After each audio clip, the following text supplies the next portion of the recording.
Well, yeah, no. I think lighting, that I'll agree. It is an art. I think it's something, again, that I think there are people that are born looking at light and looking at the world in that way, which makes it easier. But it's not something that's also that you can fine tune yourself to, because I think that there are, there are basics to lighting. I think once you read up on the different qualities and textures of light and how you can do your 3-point lighting, I think once you know the basics, I think everything builds up from there, which is nothing different than when a teacher will tell you, before you got to learn the rules before you break the rules.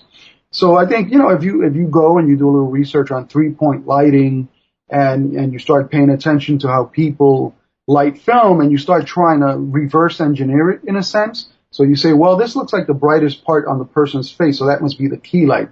Oh, they have a beautiful glow around their hair. Well, that's your backlight or your kicker. And if they have a little darker side of the face, but you can still see a little detail there, that means that they either put something to bounce light back into that shadow, or they have another light there, which is then your fill.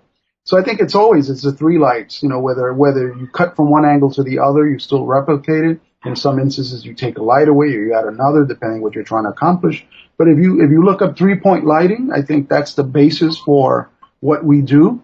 Everything else is gravy because we'll add lights in the background, or we'll have a lamp that's by the bed and it's supposed to be a practical. In many cases, it's there just as a prop.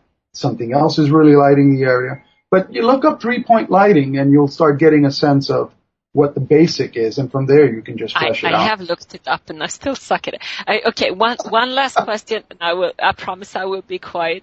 So as a cinematographer, okay, who do you admire the most as far as cinematography and lighting? Well, one of the cinematographers is Cuban, and his name escapes me at the moment. He died a few years ago. Oh my God, you caught me with that one. I can't remember his name at this moment, but he was of Cuban descent, and he did a lot of wonderful films like Black Rain and a host of other films. Oh, I know who you're talking about. Yeah. And I'm sorry, Gary, it just caught me off guard with the question. But he's one of the ones that I've admired for many years because he had just a certain sense of lighting with available light and, the most minimal light. But then he was also a master in lighting these huge street scenes and making them feel like, you were in an ordinary neighborhood without making it look overlit. I remember his name is Alejandros. He was a Cuban cinematographer who actually migrated to the U.S. and became very, very well known here and worked quite a great deal. Well, it wasn't the cinematographer for Black Rain, because I just looked that up, and no. Nestor Alejandros? No, it's Jean de Bont. Yeah.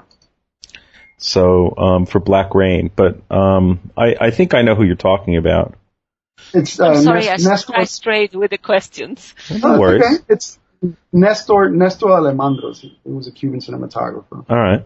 Before we go, we're nearing the end of the show. I was wondering if you could tell us a little bit about the festivals that you're involved in, and just fill us in on that. Absolutely. I have coming up on October 27th another one of our horror screening series, which is called the Horror Files. It's actually going to be the 6th one that we're doing since last year. And it'll take place October 27th. It's part of our 2nd anniversary, but it's also the horror screening series where we show the work of Latinos and Latinas who are working in the genre of horror. So the night it'll start off with a reception at 6 p.m. at the Anthology Film Archives in New York City in the Lower East Side of Manhattan on 2nd Avenue and 2nd Street.